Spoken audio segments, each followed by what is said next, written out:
사도행전 2장 14절부터 47절까지 말씀입니다. 그런데 다 읽으려면 너무 시간이 가서 21절까지만 읽도록 하겠습니다. 사도행전 2장 14절부터 21절까지 말씀 보도록 하겠습니다. 사도행전 2장 14절부터 21절까지 말씀입니다. 한 절씩 나눠서 읽겠습니다. 베드로가 11 사도와 함께 서서 소리를 높여 이르되 유대인들과 예루살렘에 사는 모든 사람들아, 이 일을 너희로 알게 할 것이니 내 말에 귀를 기울이라.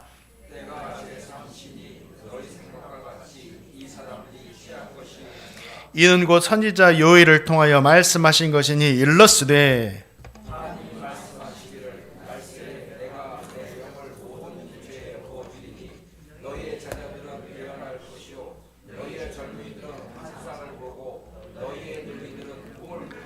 그때 내가 내 영을 내 남종과 여종들에게 부어주리니 그들이 예언할 것이요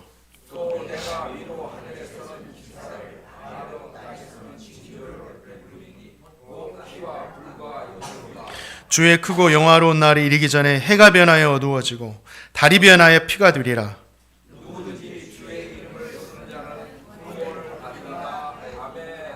아멘.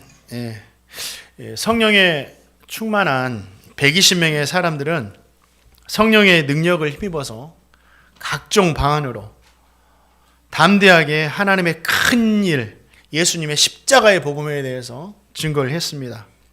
방금 전 임하신 성령으로 인해서 성령의 충만함을 받았으니까 그들이 전하는 복음이 정말 뜨거웠고 간절했습니다. 복음을 듣던 사람들 중에 어떤 사람들은 자신들의 말로 복음을 전하는 이 사람들을 보면서 신기하면서 어떻게 된 일이냐 놀라워하기도 하고, 어떤 사람들은 그들을 조롱하면서 비웃었습니다. 그러면서 이들이 술에 취한 것이다, 그렇게 말하기도 했죠. 사도행전 2장 13절 말씀 같이 한번 읽어보겠습니다. 시작.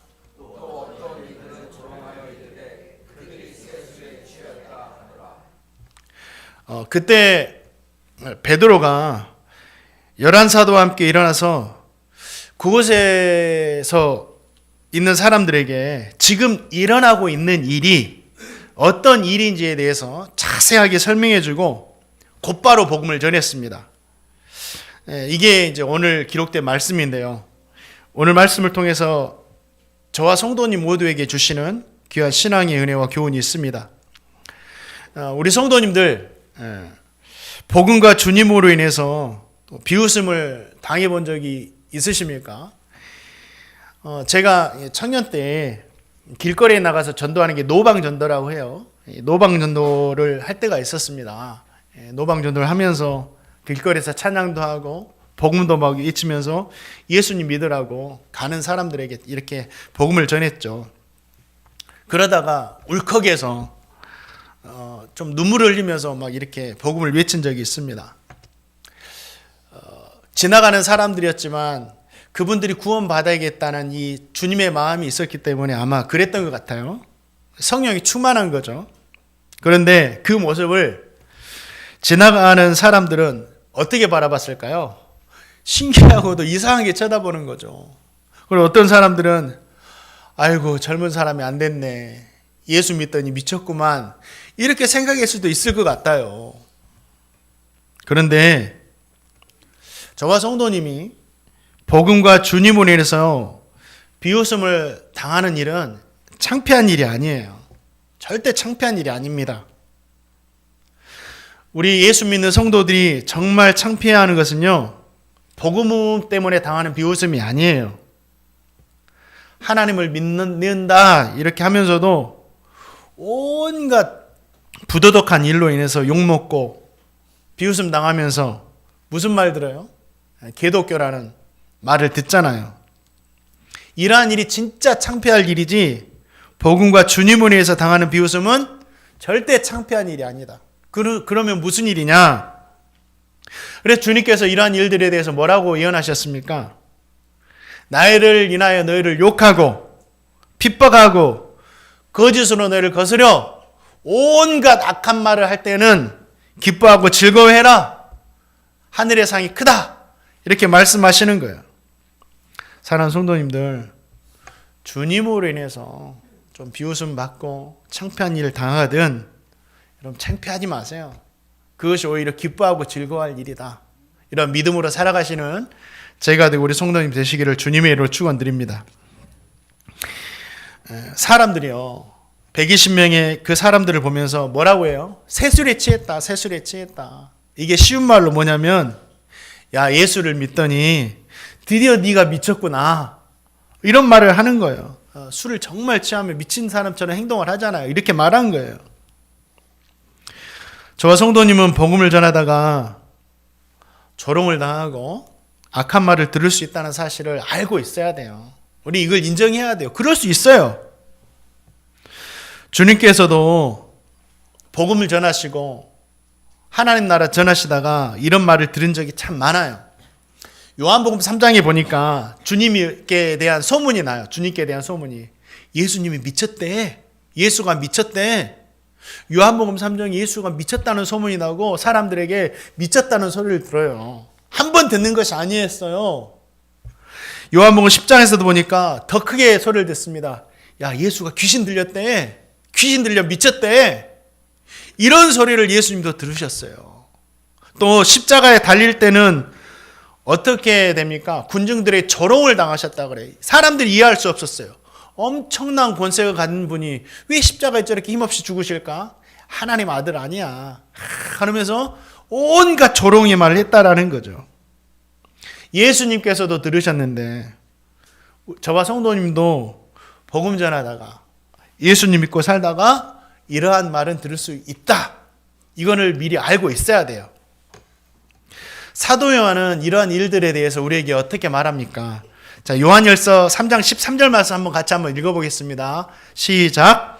형제들아, 세상이 너희를 미워해도 이상히 여기지 말라. 그렇죠? 세상 사람들에게 미쳤다는 말을 들어도요, 저와 성도님은 이상하게 여길 필요가 없어요. 이상하게 여길 필요가 없습니다.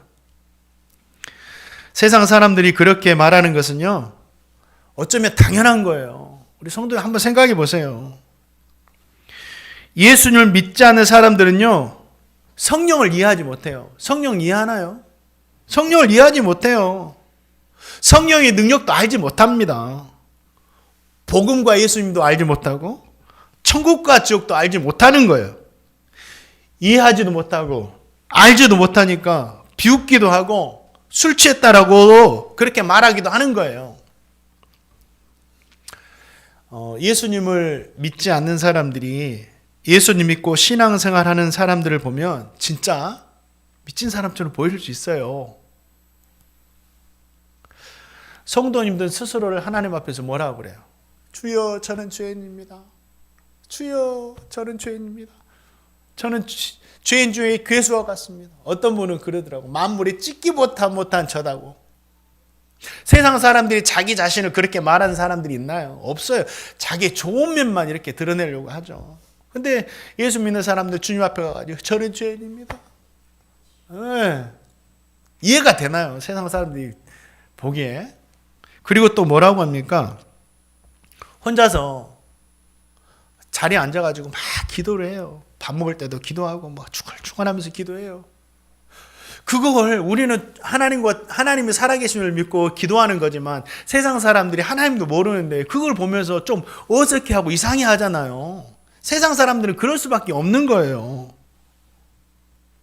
그리고 우리 성도님들 오늘도 헌금을 내셨는데 몸으로도 헌신하시고 예배 때마다 헌금하시면서 뭐라 그래요? 우리 어머니 보니까 주여 이것뿐 드릴 수 없어서 죄송해요. 주님 죄송해요. 주님은 나를 위해서 십자가에서 죽으시게 하셨는데 죄송해요.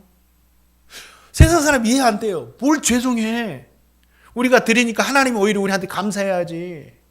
뭘 죄송해. 이해가 되지 않는 거예요.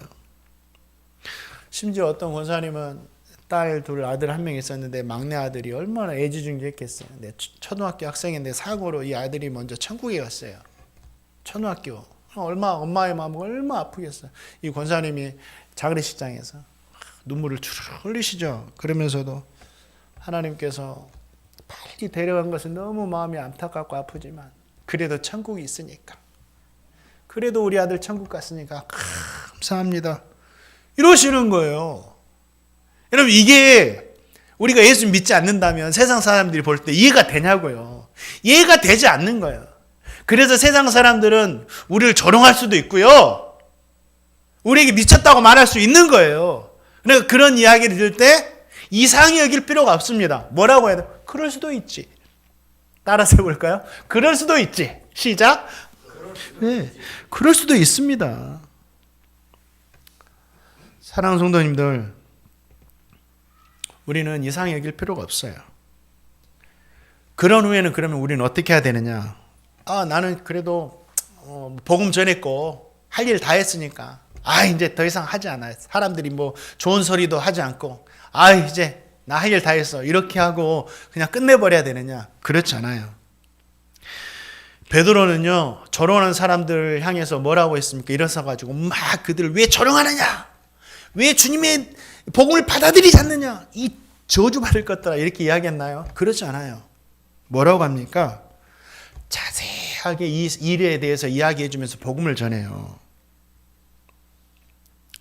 15절 말씀이 그 말씀이에요. 여러분, 지금이 제3시입니다. 우리나라 시간으로는 지금이 아침 9시입니다. 아침부터 술에 취해 있는 사람이 어디 있겠습니까? 지금 우리는 술에 취한 것이 아닙니다.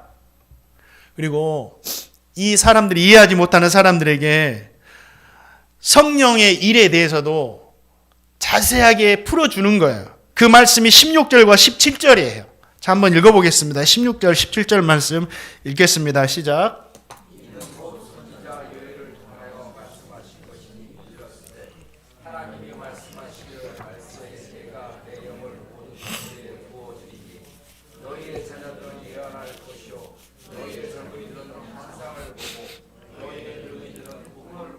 아멘. 여러분, 지금 우리가 여러 가지 방언으로, 여러 가지 외국어로 여러분들이 알아들을 수 있도록 복음을 전하는 것은 요엘 선지자를 통해서 약속하셨던 성령께서 우리에게 임하셨기 때문에 되어진 일입니다. 이렇게 설명하는 거예요. 성경에 누구든지 주의 이름을 부르는 자는 구원을 얻으리라 말씀하셨는데, 우리가 여러분의 말로 복음을 전해서 여러분 모두가 예수님을 믿고 구원받도록 성령께서 지금 하시는 일입니다 라고 베드로가 이 일에 대해서 사람들이 이해할 수 있도록 자세히 들려주는 거예요. 그들이 모르니까. 베드로는 그들이 조롱하고 술을 취했다고 해서요, 낙심하지 않았어요. 창피하지도 않았습니다. 오히려 그들이 이해하지 못하는 상황에 대해서 성경의 말씀을 가지고 자세하게 설명해 줬어요.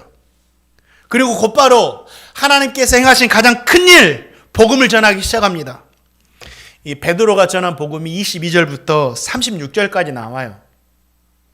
그 복음을 좀 간략하게 제가 이렇게 말씀드리면, 여기에 모이신 여러분들, 예수님은 하나님께서 보내신 구원자이십니다. 예수님은 하나님의 구원 계획에 따라서 십자가에 죽으셨고 성경대로 부활하셨습니다. 우리 모두는 부활하신 주님을 만난 부활의 증인입니다. 하나님은 부활하신 예수님을 영광스러운 자리까지, 하나님 보좌 우편까지 올리셨습니다. 그리고 하나님께서는 약속하신 성령을 우리에게 보내주셨습니다. 그래서 여러분이 지금 보고 듣는 성령의 역사가 일어나고 있는 것입니다. 십자가에 죽으시고 부활하신 주님은 우리의 구원자가 되시고 우리의 왕이 되십니다. 이렇게 담대하게 복음을 전하는 거예요. 베드로에게 임하신 성령님께서 베드로에게 성령을 충만을 주신 거예요. 베드로에게 담대하게 복음을 전하게 하신 거예요. 신기한 것은요, 정말 신기한 것은 그때는 마이크 시설도 없었잖아요. 그런데 어떻게 베드로가 외쳤을 때 3,000명이 회심하고 돌아왔는데 3,000명이 넘는 사람들이, 몇만 명의 사람들이 그 이야기를 들을 수가 있느냐고요. 성령의 역사입니다. 그리고 베드로는 아람어로 이야기를 했는데 거기에 온 천하 각국에서 온 15개 이상의 사람들이 자기 언어를 어떻게 알아듣냐고요. 알아들었으니까 회심하고 세례를 받았겠죠. 성령의 역사입니다. 그래서 지금 일어나는 성령의 역사들을 그들이 들으면서 부인할 수가 없는 거예요. 부인할 수가 없는 거예요. 그 결과 어떻게 됩니까?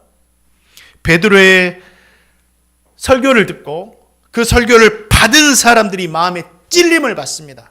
우리가 설교를 듣기도 해야 되지만 받기도 해요. 설교를 받은 사람들이 마음에 찔림을 받았다 그래요. 이게 마음이 뜨거워진 거죠. 우리 성도님들도 말씀 들을 때 마음이 뜨거워져야 돼요. 와, 정말 저렇게 살아야 되는데 하면서 마음이 뜨거워져야 됩니다.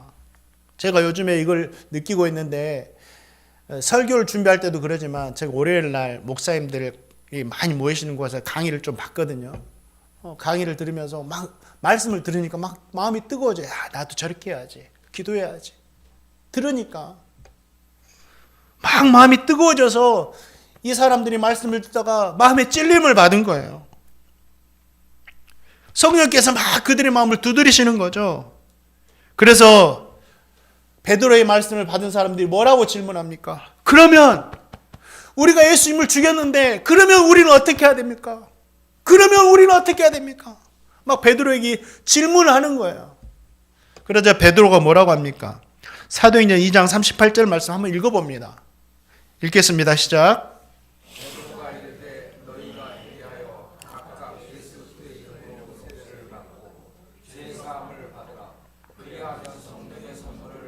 아멘. 그 말을 들은 베드로가 우리가 어찌합니까? 이 말을 들은 베드로가 예수님을 구주로 믿고 영접하십시오. 그리고 세례를 받으십시오. 그러면 여러분에게도 성령이 임하게 될 것입니다. 이런 답을 주는 거예요. 세례를 받으라. 우리가 이번 부활절에도 세례식을 하는데 세례식이 뭐냐면 하나님과 여러 증인들, 성도들 앞에서 행하는 예수님이 나의 주인 되십니다. 나는 하나님의 백성입니다. 이것을 고백하는 선언이에요. 공식적인 선언이에요. 나는 이제부터 예수님을 나의 구주로 믿고 살겠습니다. 오직 하나님만 섬기겠습니다라고 공식적으로 선언하는 날이에요. 당시의 세례는요, 그냥 쉽게 받는 것이 아니에요. 지금처럼. 당시 세례 받는 것이 무엇이었냐면 자신의 생명을 드리는 결단이 없이는, 진짜 예수님을 믿는 신앙이 없이는 받을 수가 없는 것이 세례였어요. 이 믿음이 있을 때 받을 수가 있었습니다. 왜냐하면 시대가 그랬어요.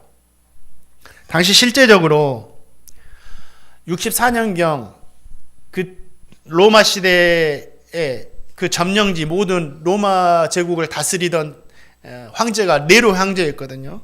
네로 황제가 세례를 받은 성도들을 어떻게 죽였습니까? 사자의 밥이 되게 하고 불에 태워 죽이고 십자가에 못 박혀서 다 죽였어요. 세례받은 성도들을. 세례받은 성도들은 끝까지 주님 부인하지 않았고, 그때만 그런 것이 아니에요. 320년경 로마 제국에서 군인들 40명이 예수님을 믿고 세례를 받습니다. 그때 황제가 리키니우스 황제인데 기독교를 심하게 박해하는 거예요. 이 병사들이 이 박해에도 믿음을 포기하지 않고 어떻게 한지 아세요? 얼어붙은 호수 위에 온몸을 발겨벗긴 채로 죽도록 내버려 둡니다. 예수님 부인하면 구해주겠다. 부인하지 않아요. 다 얼어 죽습니다. 다 순교해요. 군인들이 세례 받아가지고. 당시 세례는요, 진짜 예수님이 나의 구주다, 이 믿음이 아니고서는 받을 수가 없는 거였어요. 이것을 생각할 때 저와 성도님 참 신앙이 얼마나 편하게 신앙을 생활하고 있는지 우린 진짜 감사해야 돼요. 누가 세례 받는다고 뭐라고 하나요? 베드로의 말을 들은 수많은 사람들이 어떻게 합니까? 세례를 받으라고 하니까. 자, 사도행전 2장 41절 말씀 한번 읽어보겠습니다. 시작.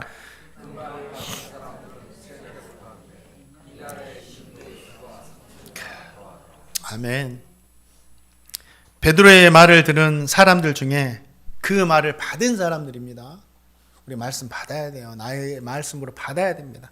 받은 사람들이 세례를 받는데 그 수가 무려 몇 명이 됐어요? 3,000명이나 됐다. 성령이 역사입니다. 3,000명의 사람들은 그날 자신의 생명을 주님께 드린 거예요. 자신의 생명을. 내 생명을 잃더라도 주님을 믿겠습니다. 초대교회 성도들에 비해서 저와 성도님이 진짜 편하게 신앙생활하고 있어요. 저와 성도님은 이 베드로의 설교와 세례받는 이 3,000명을 통해서 우리가 뭘 알 수 있어요? 두 가지만 우리 성도님들에게 말씀드리고 마칠게요. 먼저는 저와 성도님이요, 예수님 믿다가 믿음 때문에, 복음 때문에 조롱하는 말을 들어도 낙심하지 마시고 포기하지 마시고 계속해서 예수 믿고 살아야 되고 계속해서 복음 증거자로 살아야 된다.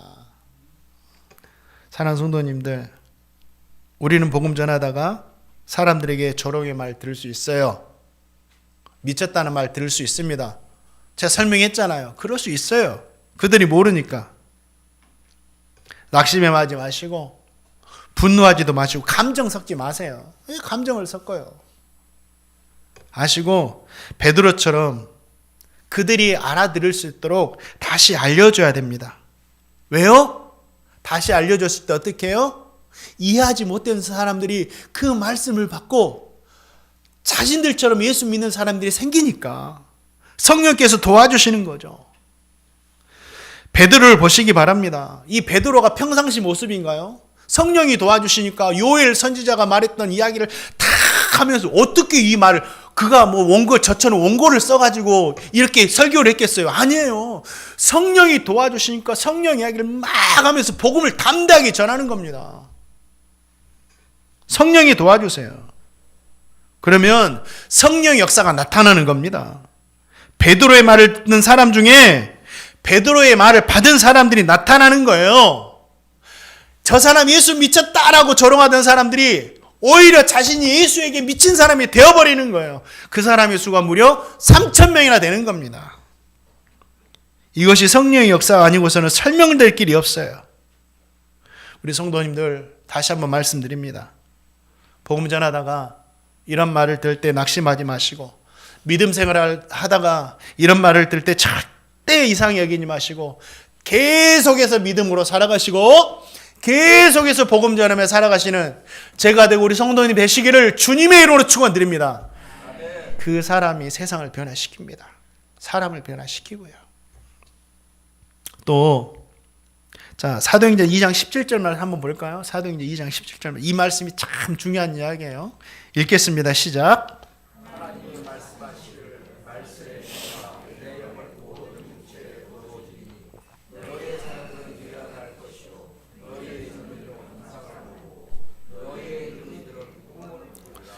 이게 성령의 역사인데요. 하나님은 말세가 되면 성령을 모든 육체 가운데 부어주시겠다라고 말씀하셨어요. 예수 믿는 사람들에게 성령을 주시겠다고 말씀하셨어요. 말세가 되면. 그러면 성령님께서 오셨다라는 것은 우리에게 뭘 말해주는 거예요? 말세가 되었다라는 겁니다. 성령이 오심으로부터 말세가 된 거예요. 2000년의 시간이 지났지만 그때부터 지금까지 우리는 말세 시대를 살고 있는 겁니다. 저와 성도님이 사는 시대는 말세 중에서도 그 끝자락이 될 거예요. 말세 시대에는 어떤 일들이 일어나느냐? 오늘 본문 말씀 보면 19절 20절에 피와 불과 연기로다. 또 해와 달이 빛을 잇는다. 이런 말씀이 기록되어 있죠. 하나님의 심판, 종말에 일어날 일들에 대해서 알려주는 거예요. 구체적으로 마태복음 24장 보면 이 말씀이 어떤 말씀인지 자세하게 주님께서 설명해 주시는 말씀이 나와요. 말세가 되면 세 가지 일들이 주로 일어납니다. 첫째, 어떤 일들이 일어나냐면 적그리스도, 거짓 선지자가 많이 나타난다고 그랬어요. 적그리스도, 거짓 선지자가 많이 나타난답니다. 자기를 그리스도라고 속이는 사람들. 그러나 속지 마세요. 절대 속지 마세요. 다 가짜입니다. 주님은 절대 그렇게 오지 않으신다. 그러면 주님이 어떻게 오시느냐? 천사가 그러잖아요. 주님이 부활 승천하신 하늘로 올라가셔서 구름에 가리지 않으니까 천사가 그러잖아요. 너희가 본 그대로 올 것이다. 주님은 그렇게 오세요. 주님이 이 땅에 오실 때요, 숨어서 오지 않으세요. 아무도 모르게 비밀스럽게 오지 않으십니다. 비밀스럽게 숨어온 사람들은 다 가짜예요. 온 우주가 알아볼 수 있도록, 예수 믿는 자나 믿지 않는 자나 다 알아볼 수 있도록 주님 오실 거예요. 그분이 진짜입니다. 그래서 마지막 때 주님이 여기 있다 저기 있다 해도 우리는 속을 필요가 없어요. 우리도 알게 오세요. 절대 비밀스럽게 오셨다 말하는 사람은 다 가짜다. 절대 속지 마세요. 또 말세가 되면 어떤 일들이 일어나느냐, 마태복음 24장 보니까 전쟁과 분쟁이 일어난다 말씀하셨어요. 성령이 오신 후에부터 세계적으로 전쟁이 끊이지 않았습니다. 계속해서 전쟁이 있었잖아요. 크고 작게. 지금도 전 세계가 전쟁을 하고 있어요. 과학이 발달하고 물질 문명이 발달하고 막 이러면 살기 좋은 나라가 돼야 되잖아요. 전쟁도 없는 평화가 와야 되는데 왜 그럴까요? 신기하지 않으세요? 물질 문명, 경제, 과학, AI 이런 것들이 막 발달하면 세계는 전쟁이 없는 평화가 와야 되는데 더 전쟁은 심화되고 있습니다. 유럽과 우크라이나가 한편이 되고 러시아와 북한이 한편이 돼가지고 전쟁이 하고 있잖아요. 그뿐인가요? 이스라엘과 중동은 계속해서 전쟁 가운데 있고, 그뿐인가요? 지금은요 더 심각한 전쟁이 생겼어요. 미국이 주도해가지고 전 세계가 경제로 뺏고 빼앗기는 전쟁이 지금 하고 있잖아요. 이건 더 무서운 전쟁이에요. 주님이 말씀하신 그대로 되어가고 있는 겁니다. 지금 저와 성도님은 말세를 살고 있다. 첫째의 기근과 지진이 일어난다. 첫째의 기근과 지진이 일어날 것이다. 여러분, 과학이 발달하고 과학이 이렇게 정복하면 그 자연재해도 자연스럽게 정복이 돼야 되잖아요. 얼마나 많은 과학이 발달했습니까? 막 달을 정복하겠다, 뭐 화성을 정복하겠다, 인공위성을 쏘아 올리면서. 그런데 어떻게 돼요? 더 자연재해는 심해지고 있어요. 2022년 한겨레 신문에 이런 기사가 났더라고요. 1970년대 자연재해 발생 건수가 771건이었대요. 전 세계적으로. 그런데 2000년대에 들어와서 가지고요 3536건이 발생을 합니다. 6배가 뻥 튄 거예요. 1900년 이후에 자연재해 발생 빈도가요, 피해 규모가 전 세계적으로 급속하게 증가하고 있는 거예요. 이것이 우리에게 뭘 말해주는 건지 아세요? 말세이지만 말세 중에도 마지막 시대가 되었다라는 겁니다. 우리 성도님, 이 자연재해 결과에 대해서도 성경이 우리에게 들려주고 있어요. 이 자연재해 결과가 어떻게 된지 아세요? 지금은 뭐 금값이 치솟아서 뭐 금을 보유해야 된다, 뭐 국가의 자산으로 비트코인을 비축해야 된다, 이렇게 난리되지만 우리가 비트코인 없이 살 수 있어요. 금 없이도 살 수 있어요. 근데 뭐 없이 살 수 없어요? 먹을 거, 식량 없이는 살 수 없습니다. 그러잖아요. AI 없이도 살 수 있어요. 그러나 식량 없이는 살 수가 없습니다. 그래서 성경에 보니까 요한계시록을 보면 마지막 때에 이런 자연재해로 인해서 쌀 한 대에 금 한 대가 될 것이다. 그러니까 이게 뭐예요? 엄청난 전 세계적인 식량난이 찾아올 것이다라고 우리 예언을 하고 있어요. 근데 그 조짐이 보여요. 지금 전 세계는요, 성경을 보면 하나님이 말씀하신 그대로 되어가고 있어요. 여러분, 과학이 우리를 구원해 줄 것 같아요? 경제가 우리를 구원해 줄 것 같아요? 그러지 못합니다. 그러면 이 말세 시대에 성령을 우리에게 보내주셨어요. 왜 성령님을 우리에게 보내주셨을까요? 이런 말세 시대에. 우리 성도님들 기억하세요. 이 말세 시대에 우리 성도들의 힘과 지혜와 능력으로 살 수 없으니 성령님 의지하여서 살아라고, 성령의 능력으로 이 모든 것을 이기며 살아라고 성령님을 우리에게 보내주신 거예요. 우리 성도님들, 이 시대에 성령님 의지하며 살아야 됩니다. 그것이 정답이에요. 그러면 저와 성도님이 어떻게 성령님 의지하며 살 수 있어요? 목사님, 그러면 우리에게 성령님 의지하며 사는 방법 좀 알려주세요. 성령님 의지하며 사는 성도들의 모습이 42절과 47절까지 나왔어요. 3,000명이나 되어하더라. 성령 받은 사람들이 어떻게 살아갑니까? 이게 성령에 의지하며 사는 모습인데요. 주님의 십자가를 기념하면서 성찬을 행했다 그래요. 우리가 2달에 한 번씩 우리 교회는 성찬을 주님의 십자가의 죽음을 기념하면서 기억하면서 나도 주님의 십자가 달궈지고 살아가리라 이렇게 다짐하면서 성찬을 행하잖아요. 이게 성령님 의지하며 살아가는, 주님의 십자가를 잊지 않고 살아가는 것이 성령님 의지하며 살아가는 거예요. 또 한 가지, 기도에 힘썼다 그래요. 기도에 힘썼다. 우리 성도님들 이 말세 시대를 살아가는 방법, 기도하며 살아가는, 그게 성령님 의지하며 살아가는 거예요. 주님 안에서 교제했다 그래요.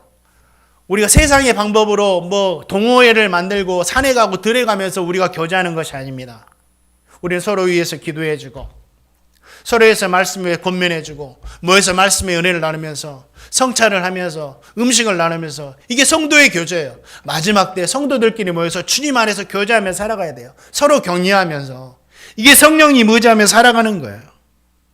그리고 그들은 성도들끼리 가족이 돼서 돕고 나누고 사랑을 실천했어요. 끊임없이 하나님께 예배를 드렸습니다. 날마다 성전에 모여 하나님께 예배했다고 그래요. 이게 성령님 의지하며 살아가는 겁니다. 성령님 의지한다는 건 어떤 신비한 능력을 받는 것이 절대 아니에요. 계속해서 복음을 전합니다. 날마다 교회에 모이기를 힘썼다 그래요. 이것이 성령님 의지하는 거예요. 우리 성도님들 누구나 할 수 있는 겁니다. 어떤 신비한 능력을 받는 사람만이 할 수 있는 게 아니에요. 우리 성도님 그렇게 사셔야 돼요. 제가 청소년 때 우리 교회 교육부서에서 참 아름다운 운동이 있었어요. 우리 학생회에서, 얘들아, 우리 교회가 가까운 친구들은 학교 가면서 교회 한번 들려가지고 기도하고 가고, 좀 그러지 못한 친구들은 학교 끝나고 집에 갈 때 교회에 들려서 잠깐 기도하고 가자. 하루에 한 번이라도 교회에 들리자. 이런 운동이 있었어요. 그리고 뒤에 이름표를 쓰라고 만들어가지고 오늘 저 왔어요 하고 이렇게 이름 쓰고 가고. 참 아름다웠던 그런 운동인 것 같아요.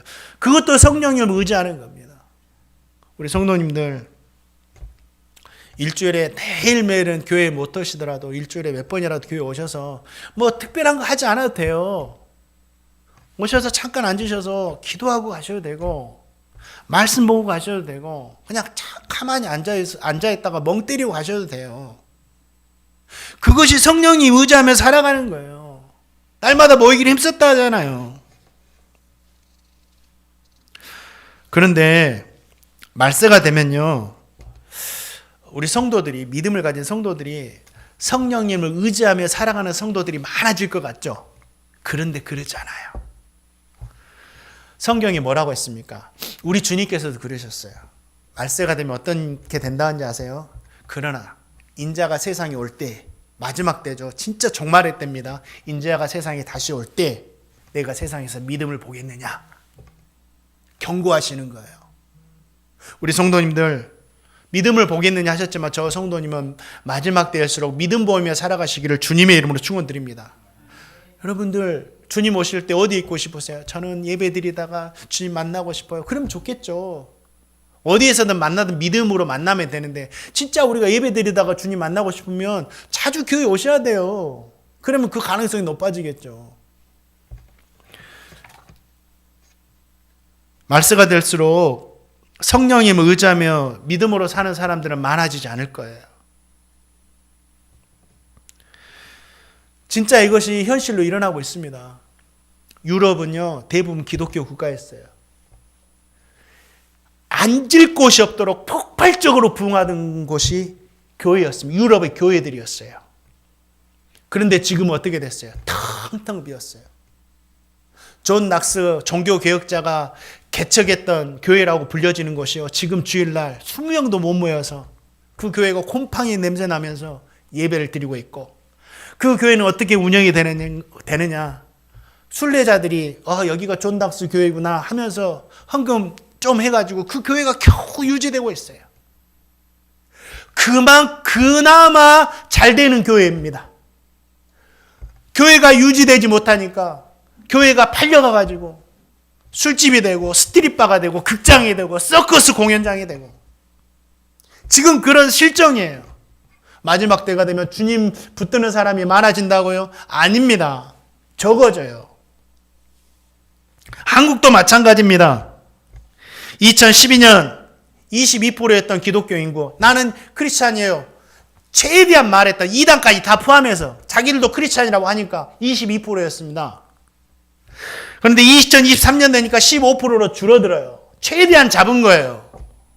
점점 줄어들고 있어요. 지방에 있는 교회들, 문 닫은 교회가 허다합니다. 없어요. 교회만 있지 예배가 드려지지 않아요. 한국도.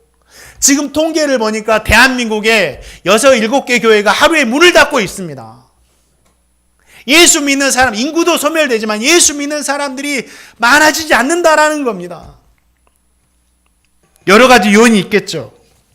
사랑하는 성도님들, 말세에 저와 성도님에게 성령님을 보내주신 이유는 성령님을 의지하고 살아라고 보내주신 것입니다.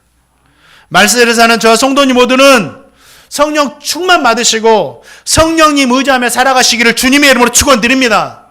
성령님 의지하며 살아가는 어떤 특별한 사람이 하는 것이 아니라 우리 성도님들이 다 할 수 있는 것이다. 나의 의지만 있으면 더 주님 가까이 하시고, 더 말씀에 가까이 하시고, 더 시간 내에 기도하시고, 더 모이기 힘쓰시고, 더 예배 드리시고, 성도 간에 더 뜨겁게 사랑하며 살아가시는 제가 되고 우리 성도님 되시기를 주님의 이름으로 축원드립니다. 말씀을 맺습니다. 사랑하는 성도님들, 나의 허물과 죄로 비웃음 당하면 안 돼요. 그건 복음을 가로막는 겁니다. 지금 예수 믿는 인구가 왜 줄었는지 아세요? 목사님들의 책임이에요. 저의 책임이에요. 목사님들이 믿음대로, 입술로는 믿음으로 살아야 한다고 하면서 삶으로는 그렇게 살지 못하니까, 그렇게 보여지니까 기독교에 대해 실망이고 다 떠나버려요. 진짜 목사님들 때문에 기독교라는 이름 듣는 것이 진짜 회개할 일입니다. 우리 성도님들은 그렇게 조롱당하지 마시고 오히려 주님의 복음 때문에 믿음 생활 잘하면서 비웃음 당하는 복된 성도님 되시길 바랍니다. 세상이 우리를 미워할 수 있다? 그럴 수도 있지, 인정하세요. 그렇지만 우리의 믿음의 삶을 포기하지 말자. 끝까지 주님 앞에서는 그 순간까지. 몰라요. 어떤 분이 그러더라고. 천국 가면 3가지 놀랄 거라고. 야, 그 사람 천국에 있을 줄 알았는데 없어요. 야, 저 사람 천국에 없을 것 같은데 있어요. 마지막은 나 같은 사람도 천국에 있네. 사랑하는 성도님들, 꼭 기억하세요. 저 성도님 모두가 이 말세를 살고 있습니다. 마지막 때 성령님 의지하여서 살아가시는 복되고 형통한 성도님 다 되시기를 주님의 이름으로 축원드립니다.